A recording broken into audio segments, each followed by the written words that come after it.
We're working on Subaru 2019 STI. Customer purchased a new fog light. I'm going to show you how it comes out. So this is the replacement bezel for the fog light. You don't need a special tool. You don't have to remove the bumper. You simply need a panel popper like that and protect your paint job against this bubble. You simply get a panel popper like this. Stick your panel popper in between the bumper and the dummy panel. Make sure you protect the paint job against this bubble pack or cardboard paper, whatever. Because if you lean on it like this, you may damage your bumper.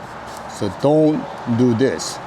Rather protect your paint job with one of these. Then you just simply pry up, pull forward.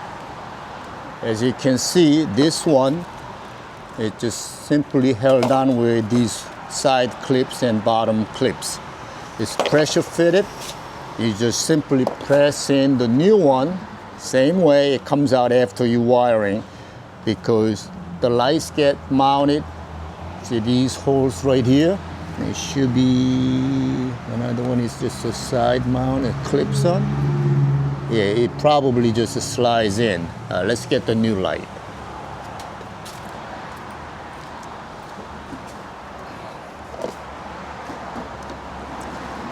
So we are getting a new light. Let's see how it gets mounted. Okay, so it comes with the light housing, comes with the light obviously, and the mounting bracket.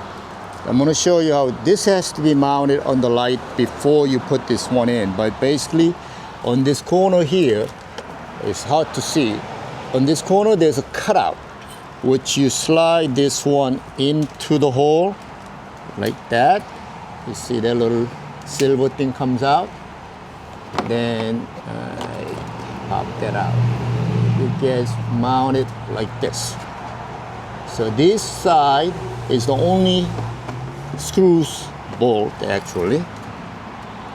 This bolt gets mounted in here. So this obviously goes into the hole with the bracket. Then nut, which is this, gets mounted from behind. So the other option, since it's going to be hard to reach the back, you can actually do it this way also, so you can easily access this nut from the front. Now, trouble is your panel, where's the panel?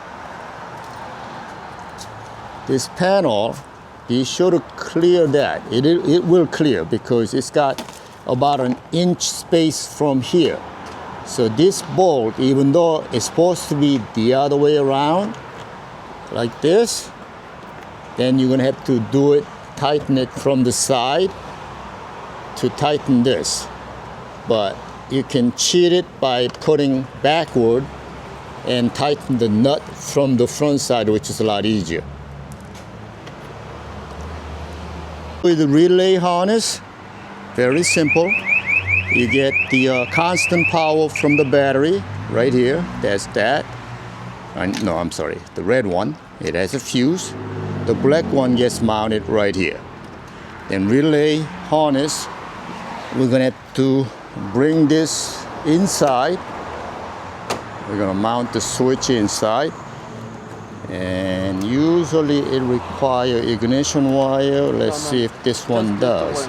All right, this one doesn't require ignition wire. Because you have a relay. Because it has a relay with the wiring already connected.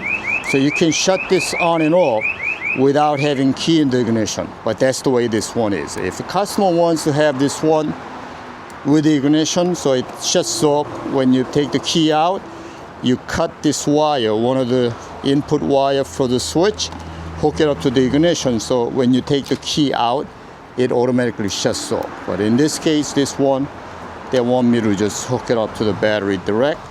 Now, this may not fit into the groove, the grommet on the firewall, so we may have to cut this, shoot the wire inward, then reattach the wire to it. We'll find out whether it can be run with a plug on it or we have to cut it.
Just gonna wire that up.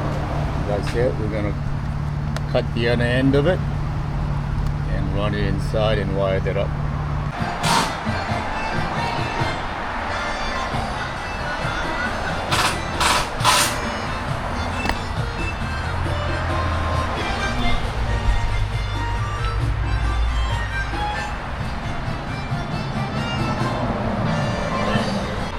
There are dummy panels here or down here, so you can cut a hole and mount it right there.